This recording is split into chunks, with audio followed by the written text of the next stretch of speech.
et j'espère que vous allez bien. Je suis Alice du blog Grandir en langue et je suis très heureuse de vous retrouver dans cette nouvelle vidéo. Aujourd'hui ça va être un peu différent de d'habitude. Je vais vous emmener pendant une journée avec moi pour vous présenter 6 activités toutes simples à faire en famille pendant toute une journée pour vous amuser avec les langues.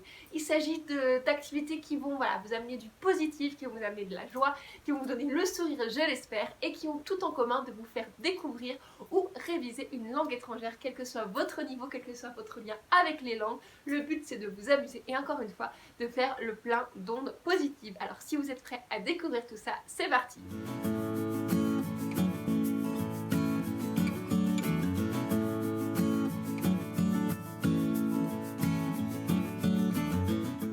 Bon, avant de commencer cette journée avec moi, je vous rappelle que j'ai créé un kit de démarrage justement destiné à vous donner des ressources pour découvrir une langue autrement par le jeu ou par des petites fiches toutes simples pour jouer avec vos enfants, vos élèves ou même pour vous-même.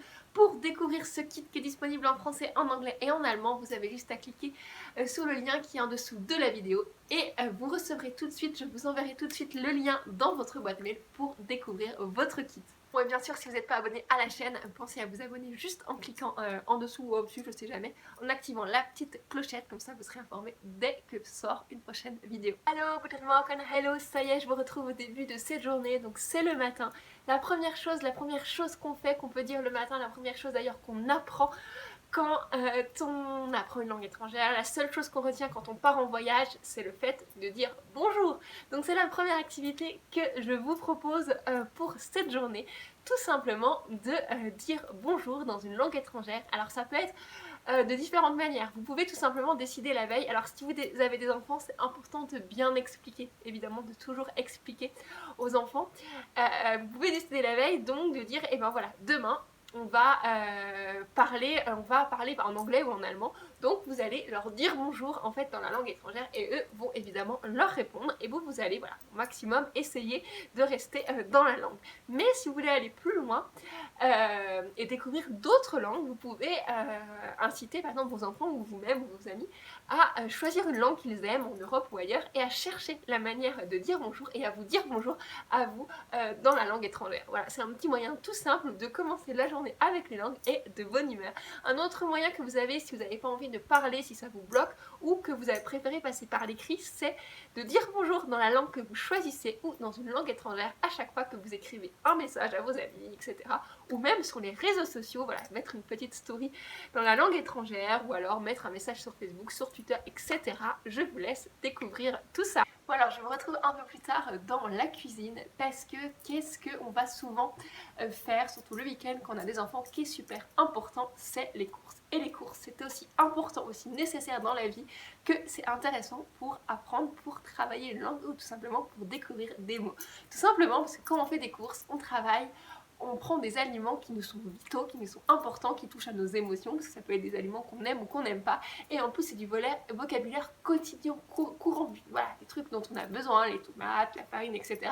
Donc c'est super intéressant de les apprendre. Donc pour ça, il y a plusieurs possibilités de jeu. Vous pouvez tout simplement, en revenant des courses, étaler les courses sur la table, et vous demander à vous ou vos enfants, alors quel que tu préfères, ou de quoi on a besoin pour préparer le repas. Ou alors, tout simplement, demander à vos enfants de donner tous les mots qu'ils connaissent dans la langue étrangère. Ou alors encore, vous amuser à les chercher dans un dictionnaire ou alors sur internet, pas sur Google Traduction, attention, les mots que vous connaissez ou dont vous avez besoin pour préparer le repas. Autre idée intéressante à partir des courses, faire un jeu, que ce soit un memory ou un jeu de loi que vous pouvez facilement créer vous-même avec une feuille, un crayon, vous tracez des cases, vous mettez soit le nom en français, le nom dans la langue pour créer un memory, ou alors vous pouvez chercher des images sur internet que vous allez coller pour créer des paires avec le mot et l'image, ou alors associer l'aliment avec un plat que vous aimez et créer des paires.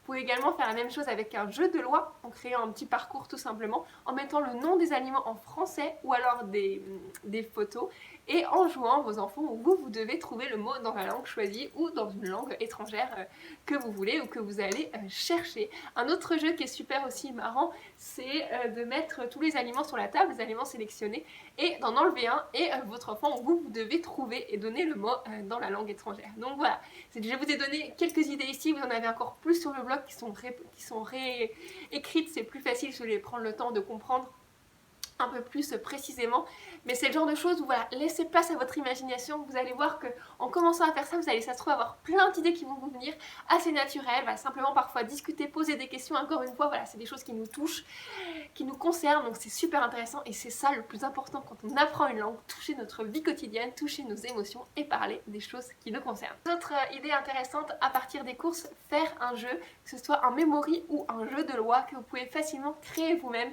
avec une feuille, un crayon.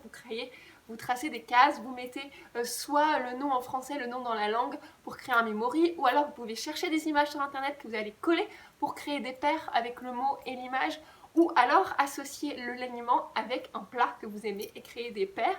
Vous pouvez également faire la même chose avec un jeu de loi en créant un petit parcours tout simplement, en mettant le nom des aliments en français ou alors des photos, et en jouant, vos enfants ou vous devez trouver le mot dans la langue choisie ou dans une langue étrangère que vous voulez ou que vous allez chercher. Un autre jeu qui est super aussi marrant, c'est de mettre tous les aliments sur la table, les aliments sélectionnés, et d'en enlever un, et votre enfant ou vous devez trouver et donner le mot dans la langue étrangère. Donc voilà, je vous ai donné quelques idées ici, vous en avez encore plus sur le blog qui sont réécrites, c'est plus facile, je vais prendre le temps de comprendre un peu plus précisément, mais c'est le genre de choses où voilà, laissez place à votre imagination. Vous allez voir que en commençant à faire ça, vous allez, ça se trouve, avoir plein d'idées qui vont vous venir assez naturelles. Voilà, simplement parfois discuter, poser des questions, encore une fois, voilà, c'est des choses qui nous touchent, qui nous concernent, donc c'est super intéressant et c'est ça le plus important quand on apprend une langue, toucher notre vie quotidienne, toucher nos émotions et parler des choses qui nous concernent. On se retrouve un peu plus tard dans l'après-midi pour vous parler de la 4e activité qui est bien sûr de faire des jeux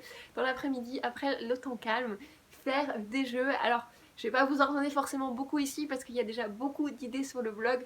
Je vous mettrai les liens en dessous pour aller voir. En fait, j'ai par exemple écrit un article où je vous donne je vous donne 5 idées d'activités avec les fiches à télécharger, notamment pendant le confinement. En tout cas, c'est des jeux à faire à la maison. Il y a également un article où je vous parle de 3 jeux à faire vous-même. Je vous parle notamment du memory. Je vous parle également du jeu des objets pour enlever des objets voilà, pour jouer vous-même. Alors allez voir sur le blog, il y a également plein de ressources ailleurs en tout cas.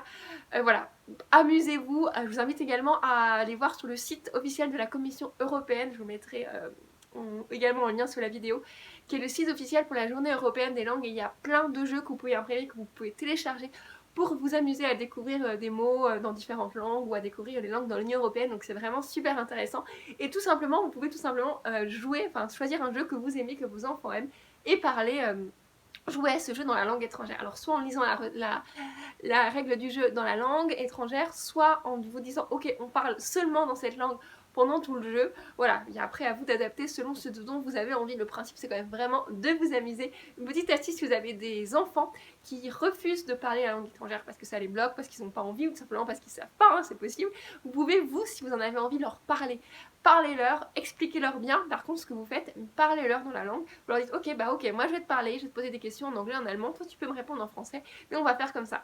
Je le fais très souvent avec mon fils et c'est vraiment, et même avec des élèves que j'ai en cours particulier, c'est un super moyen, c'est un exercice différent, mais c'est quand même un moyen d'immersion dans la langue et ça rassure, voilà, l'enfant reste dans sa zone de confort, donc parfois c'est bien, il en a besoin pour se rassurer, pour peut-être après revenir dans la langue. Voilà, et bien je vous invite à tester, dites-moi dans les commentaires quel jeu vous avez fait, quel jeu vous faites souvent ou quel jeu vous préférez. Après l'effort, le réconfort, donc après les jeux, après tout ça, quoi de mieux qu'un goûter? Et oui, le goûter c'est compatible avec une immersion dans une langue étrangère de deux manières. Tout simplement parce que vous pouvez faire une spécialité d'un pays que vous aimez dans une langue étrangère, et la deuxième manière c'est de faire la recette dans la langue que vous choisissez ou dans la langue du pays d'où vient la spécialité. Voilà, deux manières toute simple d'allier en fait le plaisir de goûter, de faire une recette, de la cuisine qui touche encore aux émotions, à l'immersion dans une langue. Voilà, faites-vous plaisir. Si vous n'avez pas envie de vous embêter avec une recette dans la langue étrangère, trouvez une spécialité du pays que vous aimez, que vos enfants ont envie de tester. Il y a vraiment des recettes toutes simples, et voilà, c'est déjà une super immersion culturelle et c'est déjà super important. Vous pouvez aussi penser à passer par les images pour les enfants, ça fait moins peur qu'une recette, et ça peut être un bon moyen également de les intégrer à ce super projet. Et moi je vous dis bon appétit du coup. Je vous retrouve ici pour la 6e activité à faire en soirée, pour par exemple un temps calme avec vos enfants, ou tout simplement pour vous amuser, pour danser, c'est d'écouter des chansons dans une langue étrangère. Alors voilà, pour chanter, pour danser, vraiment pour faire le plein d'ondes positives associées à cette langue étrangère ou aux langues étrangères en général. C'est super important. Alors pour un jeune enfant, vous pouvez tout simplement lui faire écouter des comptines ou en chanter hein, si vous les connaissez.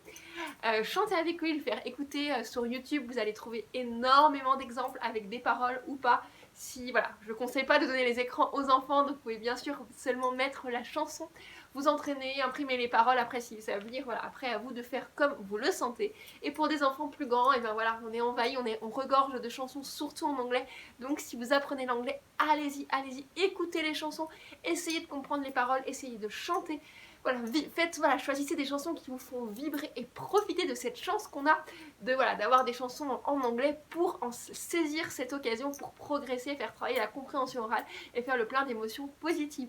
Si vous êtes intéressé par l'allemand, alors il y en a moins, on est tout à fait d'accord, mais il y en existe, il y en a quand même des bien chouettes. J'ai tourné une autre vidéo que je vous mettrai également en lien dessous, dans laquelle je vous parle de 3 chansons franco-allemandes.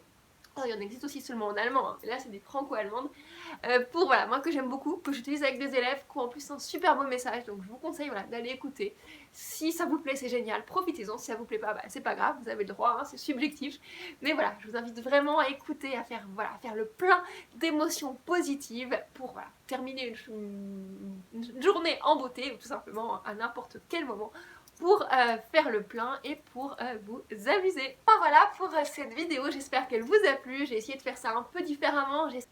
Merci en tout cas d'avoir regardé cette vidéo. Si ça vous a plu, je vous invite vraiment à mettre un pouce bleu parce que bon, tout d'abord ça m'encourage et en plus ça permet vraiment voilà, à YouTube de diffuser un peu plus mes vidéos, donc voilà, c'est super important. Et bien sûr, abonnez-vous à la chaîne pour être informé des prochaines vidéos. Dites-moi également en commentaire quelle activité vous préférez, si vous avez d'autres qui vous intéressent ou que vous avez testé, que vous aimez bien. En tout cas, je vous souhaite plein de belles choses. Je vous dis à très vite. Ciao!